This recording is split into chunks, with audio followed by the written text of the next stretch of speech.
76'nın 1 Temmuz'unda biz taşındık Bornova'ya. Taşındığımız apartmanda biz 3. kattaydık. 1. katta talebeler vardı.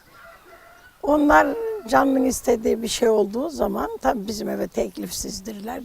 Ben de pişirdiklerimden muhakkak onlara gönderiyordum. Zilimi çalarlardı. Kimisi ıspanaklı börek isterdi, kimi naneli köfte, kimi keşkek. Zili çalar söylerlerdi bana. Allah razı olsun. Onlar hepsi her bir yere dağıldılar şimdi. Hep büyük büyük vazifelere geçtiler, profesörler oldular. Ben de televizyonda da görsem onlardan gurur duyuyorum. Hacı Bey bana diyor, hanım gel, ne oldu? Senin evlatlar çıkar şimdi, yurt dışına gidenler de evimize uğramışlar ya. Onları görüyorum orada, ay bu falancaydı, ay bu filancaydı. O kadar tatlı oluyor ki. Eylül'ün 2'sinde de büyüğümüz Bornova'ya geldi, vazifesi. Bir 3-5 hafta vaaz edince, şimdi vaaz ediyor, gidiyor. Akşama gene sorulu cevaplı sohbet var, gene geliyor. Bizim bey de diyor bana, bir kaşık diye yemek yap, biz de yemek yesin. Bizim evde istirahat etmez. Aşağıda talebelerin orada temiz çarşaf götürelim. Yastık götürelim, battaniye her neyse. Orada istirahatını etsin. Akşama da yemeğini yediririz, çayını içiriz. Akşama da trafikte diyor sıcakta gidip gelmesin diyor. Hemen kalktım, bir nohut ısladım. Hiç unutmuyorum. Bir de küçük küçük patlıcanlar götürmüştüm buradan. O patlıcanlardan da musakka yapacağım. Öyle ayarlıyorum menüyü. Hacı Bey öğlen oldu. Camiye gitmeye, hazırlanmaya geldi eve. Cümle kapısını açtı. Hoca efendi gelecek dedim ona, böyle kefli kefli. O da Allah razı olsun, onun için pişiriyorsun yemekleri. Evet dedim. Allah senden razı olsun, Allah seni firdevsine koysun, sevindi bu. Gitti camiye, abdestini aldı, camiye gitti. Camide davet etmiş hocamız işte.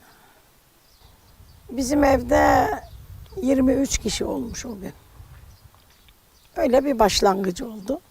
Başlanıldı, devam ediyoruz. Her cuma Allah nasip ediyor. Geliyor büyüğümüzde.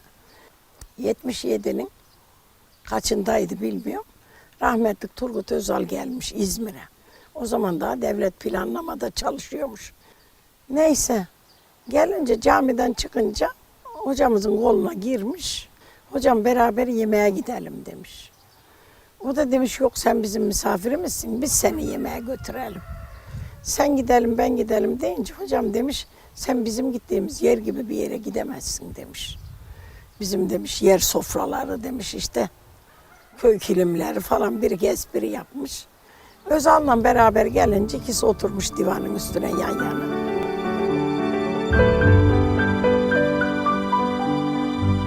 İşte cumadan erkekler gelmeden bayanlar bizim evde olurdu. Onun haricinde başka günlerde de tatil günlerde talebenin tatil olduğu zaman ev yemeği yesinler, ev ortamı görsünler diye talebeler gelirdi, kitap okurlardı, yemek yerlerdi, onlara izzet ikram edilirdi. Talebelerin çarşaflarını, nevresimlerini, her neyse perdelerini bileğenin içinde o çamaşırları elde yıkardık. Ama çok tatlı günlerdi o günler. Onları yıkamaklar yormuyormuş insanlar. Şimdi azıcık bir iş yoruveriyor. Her şey şimdi ceryanlı, şeyli, evi süpürüyorsun ceyran. Çamaşırı yıkıyor ceyran, bulaşığı yıkıyor ceyran. Her şey. O zaman hamuru yoğuruyorduk, bir spordu. Yayık yayıyorduk, spordu. İnek sağıyorduk, spordu. Çamaşır yıkıyorduk, spordu. Şimdi her şey kolay oldu, bizler çürüdük. Talebelere sahip çıkmak için sadece kendi imkanlarını ortaya koymakla yetinmeyen Selver Hanım, komşu ve akrabalarını da hizmete sevk etmeye çalışır. Maksat, çorbada tuz kadar bile olsa insanları başkaları için yaşamaya, Allah rızası için vermeye davettir. Hizmet bir nasiptir ve yaptıracak olansa yalnızca Allah'tır. İşte okuma programlarına, okuma yerleri hazırlandı. Büyüğümüzü çağırıp gösterecekler. Fakat yollar çok bozuk. Kitap okuma programı için çocukları götürdükleri yerde oralara tabii onlar yiyecek, içecek, yardım lazım. Beyler götürüyorlar. Et ihtiyaçlarını ben akikayı o zaman duydum, hiç bilmiyordum. Oğlum varsa 2, kızın varsa 1 akika kesiliyor. Ondan sonracığım bahçeler olan, sebzeler olandan, büyük bahçelerden erkekler alıyorlar. Ortak bahçe ekmişin mesela hısım akraba, ona diyor ki ortak şeyin parasını verelim bizim bey. Allah razı olsun, bağışlayanlar da oldu. Ben de bilmiyorum, benim yöneticim bir şey yoktu. Bilmiyorum, Rabbim tarafından herhalde yönlendiriliyordum. Ben de o kadar çok gayret ediyordum ki komşulardan ben de bir şey alayım göndereyim talebelere diye. Ondan sonra gidiyordum şeylere, komşulara. Salça istiyordum, peynir istiyordum, tarhana, erişte, bulgur, ne aklına ne gelirse. Pekmez, zeytin, zeytinyağı, her şey istiyordum onlardan. Ben de topluyordum, biraz bir şeyler yapıyordum. Bazı gün süt topluyordum. Sütleri pişiriyorum, onlara yoğurt mayalıyordum. Öyle seviniyordum onlara gönderiyorum diye. Komşulara da diyordum, kimine çuval veriyorum, kimine sepet veriyorum. Kendinin yemeklik sebzesinden biraz ayırıyorlardı. Diyordum onlara, mal sahibi, mülk sahibi, hani bunun ilk sahibi? İlk sahibi nereye gitti? Biz diyordum yani bir eline lamba assan, önünü tutsun ışıtır. Ama arkaya doğru tutunca karanlık olur. Arkamızdan ya gelir ya gelmez. Kendimiz elimizde lambayla gidelim ahirete diye komşularıma söylüyordum. Onlar da her şey veriyordu. Zeytin zamanı bir fakir bayan vardı. Bunların durduğu gibi bizim evimizde duruyorlardı. Eski evlerimizde, burada değil. Oradaydık o zaman zaten. O bayana el arabası olur ya inşaatçıların, öyle el arabasının içine zeytinyağı tenekelerini 20 kiloluk 2-3 tane teneke koyuyordum. O tıkır tıkır tıkır onu sürüyordu. Ben de komşuları dolaşıyordum. Yağ zamanı yağ istiyor, zeytin istiyor. Ne aklına gelirse, ne verirseler. Bir gün birinin evine gittim, 500 kilo yağ girdi o eve, iyi biliyorum. O ne verdi bana biliyor musun? Bir çay bardağı yağ verdi. Elime aldım o yağı, bakıyorum. Yağ bana bakıyor, ben yağa bakıyorum. Akrabamız da bu yağ dedim, bunun suratına sepsem. Bardağı da yere vursam, bıraksam gitsem. Ama o kadar da ihtiyaç var ki o zaman. O yağa baktım. Bu yağın ne günahı var dedim. Şimdi bu yağı yere döksem, bardağını kırsam, onun gönlünü kırsam ne kazanırım ben? Bu bardaktaki yağı dedim 5 kiloluk bir tencerede bir kuru fasulye pişirsek. Bu talebe de bunu katsa, 10 tane talebe bir sofraya otursa karnını doyurur mu? Doyurur. Ama oraya attığımdan ne kazanacağım? Bakarsın bu sene bunu verir, yeni sene 10 kilo, 15 kilo verir. Allah'ım verdirtir. Bu geldi benim içimden. Aldım onu, kattım bu tenekenin içine. Allah razı olsun dedim, seneye bunun 3 katını alacağım senden ama kilosunu söylemiyorum dedim. Allah'ıma kurban olayım, yeni sene 15 kilo aldım ondan. O öyle verdi. Köye yerleştikten sonra küçük bir evde yaşamaya başlayan Selver Hanım'la eşi Mustafa Bey, kalabalık misafirlerini ağırlamak için farklı bir çözüm üretir. Aynı bahçe içinde, evin hemen yanında, üzeri kapalı fakat etrafı açık, bütün mutfak eşyaları mevcut müstakil bir mekan hazırlanır. Bu sayede habersiz bile gelse misafirlerine geniş sofralar kuruyor, sohbet ortamı oluşturuyorlar. Ama oraya gelenler, gidenler o kadar güzel ediyor, o kadar çok oluyor. Bir gün de Murat hocam vardı. Bugün demiş Hacı abiyle bahçesine bir kahvaltıya gidelim. Geldiler. Evin önüne, hemen mutfağın önüne, sabah kahvaltısı ya, masaları koyduk. Hazırlandık. Onlar 11 kişi gelmişler. Koyduk kahvaltılıklarını. Sonra hemen arkalarından birer bardak çayı içtiler. Bekir hocam. Onlar da demişler habersiz gidelim Murat Hoca'da bir kahvaltı yapalım. Onlar da Turgutlu'ya gelmiş. Turgutlu'ya gelince gelmişler burada olduklarını duymuşlar. Hadi gidelim biz de çat kapı. Geldiler. Hemen masa eklendi. Onların da verdik önüne. Zaten Allah bereketini ihsan ediyor. Bekir hocam ellerini kaldırdı şöyle. Ya Rabbi böyle çat kapılardan çoğalt dedi. Ya Rabbi biz çat kapı istiyoruz dedi. Kardeşler size bir şey anlatayım dedi. Ben de mutfaktayım duyuyorum. Dışarıdan bir misafirimiz geliyor dedi. Misafiri bir ev ortamı görsün. Ev ortamından haberi yok. Bir kardeşimize diyoruz ki sizin evi münasip gördük. Orada ağırlayalım. Ya bir kahvaltı ya bir yemek. Ne eksik varsa tamamlayalım yani yardımcı olalım. O da evle görüşeyim diyor. Doğal hakkı diyor. Evden gelen haber diyor perde yıkanacak. Koltuk silinecek, halı silinecek.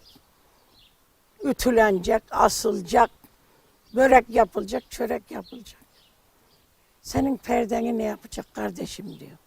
Senin halını ne yapacak? Oğlan kız görmeye gelmediler. Onlar öyle şey, kirli de olsa öyle evi hiç görmemiş. Hadi sana Allah kolaylık versin, yıkamaya, silmeye devam et. Misafir de gitti, sevap da gitti. Allah böyle dedirtmesin diye. Çok hoşuma gitmişti benim. Yani çat kapı bir evine gelmeli bir misafirin. Kapıyı açmalısın misafire. Ben açtığım zaman mutlu oluyorum. Geçenlerde bundan bir 3 ay evvel Hacı Bey'le biz böyle bu saatlerde. Pazar günlerden öğlen geçti, ikindi yaklaştı. Bizim avluya hiçbir araba girmedi. Biz ona alışkın değiliz. Hacı Bey bir divanda ben uzanıyorum affedersin bir divanda o. Hacı Bey'e dedim ne yatıyoruz biz ya kalk tövbe istiğfar edelim biz bir günah işledik. Bizim eve kimse girmedi bugün. Hiçbir tane böyle boğulacak gibi oldum Allah biliyor. Allah ne söylettiyse söylüyoruz benim telefon çaldı. İzmir Melemen Malım Hatun'dan bir öğretmen bir genci uşağı evlenecekler kızla oğlan görüşmeye gitmişler. İkisi Salihli'de odun köftesi yiyormuş affedersin. Çay içmeye bana geleceklermiş telefon etti. Allah senden Mesut Bey dedim 1000 kere razı olsun. Ben boğuluyordum bizim avluya bugün taksi girmedi. Çok mutlu oluyorum. Zor zamanların şahidi Selver Hanım. Bugün dünyanın birçok yerine uzanan eğitim hizmetlerinin nasıl başladığını en iyi bilenlerden. Hizmet etmek için diploma, mal, mülk değil, aşk, niyet ve gayret gerektiğine canlı bir misal. Bedeni artık yorulsa da gönlündeki heyecanla gençlerin bir adım önünde koşturmaya devam ediyor. Yani ben 73 yaşındayım, ayaktaysam 18 yaşında gibi gönlüm. Öyle yani. O misafirlerin gelmesi, güler yüzü, onların bereketi, tatlılığıyla ayaktayız. Yoksa hangi köşede feşli yatıyor olurduk yahut çoktan öbür tarafa giderdik. Ne yüzden gideceğimizi de Rabbim bilirdi. Ama yüzüğün ak olduğunu inanıyor mu? Vardır kusurumuz. Muhakkak kul kusursuz olmaz. Ama çok mutluyum bu hizmeti tanıdığımız için. Kimi kardeşlerimiz diyor ki Allah'a şükür biz hizmete sahip çıktık. Ben de Nazım'ın geçtiğine diyorum ki orada biraz dur hem 2 adım geriye at. Hizmet bize sahip çıktı. Şimdi hizmet bize sahip çıkmasaydı ben kendimden misal veriyorum. Kendimizden. Onu gördüm, onu yaşadım çünkü. Bizim çocuklar ne olacaktı? Biz hizmeti tanımasaydık, biz de derler ki arabanın ön tekeri nereyi çizerse arkası da o yoldan gider. Bizim çocuklar ne olacaktı? Aynen o tekerin izinden gidecekti. Rabbime milyon kere şükürler olsun. Bu hizmeti tanıttı Rabbim bize. Çocuklarımızı da oraya teslim ettik. Yani ben azıcık yapsam ne olacak, yapmasam ne olacak? Azıcık versem ne olacak, vermesem ne olacak? Bu hizmet öyle başladı ki parmağındaki yüzüğünü vererek, kulağındaki küpeni vererek ama vermek çok tatlıdır. Veresiye kadar çok zor da Verdikten sonra çok tatlı oluyor. Allah bir de işlerini yoluna katıyor. Daha güzellikler oluyor. Onun için vermek çok güzel. Öyle diyenlere ben diyorum ki, yani şu acizane, cahil bir halimle, şu kadarcık bir kutunun içine bir sumuk atıyorlar, ne yapıyorlar, bir boya atıyorlar, bir şey. Ebru sanatı deniyor ya. O yanına bu yanına kalemle çekiyorlar. Kağıdı çektiler mi hiç başka olmayan bir manzara çıkıyor. Yarın kıyamet gününde öyle manzaralar hep asılacakmış, herkesin yaptığı görünecekmiş. O güzel manzaranın içinde bir filiz olmayı istemez miyiz? Bir domurcuk olmayı istemez miyiz? Bir yaprak, bir ağacın bedenindeki şu kadar bir kabuk olmayı istemez miyiz? Muhakkak isteriz. Ama gayret edersek inşallah Allah o şeyde bizi de çıkarır Rabbim.